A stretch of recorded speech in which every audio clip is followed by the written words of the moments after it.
চুয়াডাঙ্গার প্রত্যন্ত গ্রামে ব্যাঙের ছাতার মতো যত্রতত্র গড়ে উঠেছে সার কারখানা।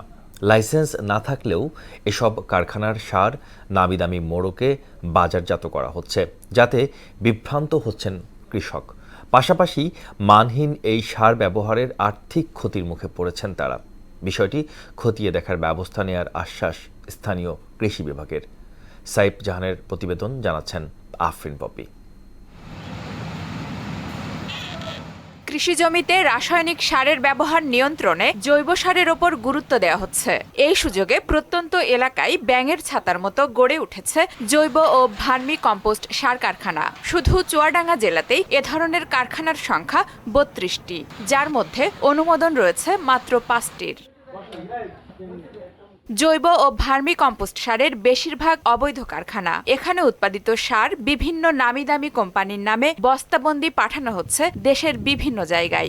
লাইসেন্স এখনো রেডি হয়নি, আমাদের সব আবেদন করা আছে।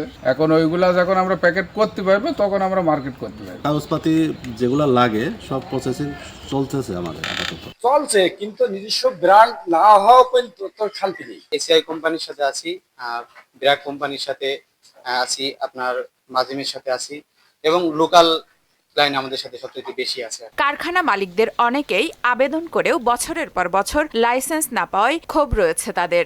আবেদন করেছিলাম বিভিন্ন জটিলতার কারণে, সরকারি অফিস আদালতে বিভিন্ন জটিলতার কারণে ফাইলগুলো আটকে আছে। এসব কারখানায় উৎপাদিত সারে যেমন নিশ্চিত হচ্ছে না মান, তেমনি আর্থিক ক্ষতির মুখে পড়ছেন কৃষকরা। মানহীন সার গুলা যারা ব্র্যান্ডিং কোম্পানি, তারা এগুলো সস্তা দামে কিনে তাদের লেভেলে তারা বাজারজাত করছে এবং কৃষকদের মাঝে চড়া দামে বিক্রি করছে। উৎপাদন করছে, তাদের বৈধ কাগজপত্র থাকা দরকার, সরকারি লাইসেন্স থাকা দরকার বা সরকারের নিয়ন্ত্রণ থাকা দরকার, যাতে তারা সঠিকভাবে সারগুলো উৎপাদন করতে পারে এবং বিপণন করতে পারে। বিষয়টি খতিয়ে দেখে ব্যবস্থা নেওয়ার আশ্বাস দিলেন স্থানীয় কৃষি বিভাগ। যদি কোনো ধরনের অনিয়ম আমাদের কাছে পরিলক্ষিত হয়, সেক্ষেত্রে আমরা যথাযথ ব্যবস্থা গ্রহণ করব এবং জৈব সার উৎপাদন যেন সুগঠিতভাবে হয়, সমন্বিতভাবে হয়, সে ব্যাপারে আমাদের সজাগ দৃষ্টি থাকবে।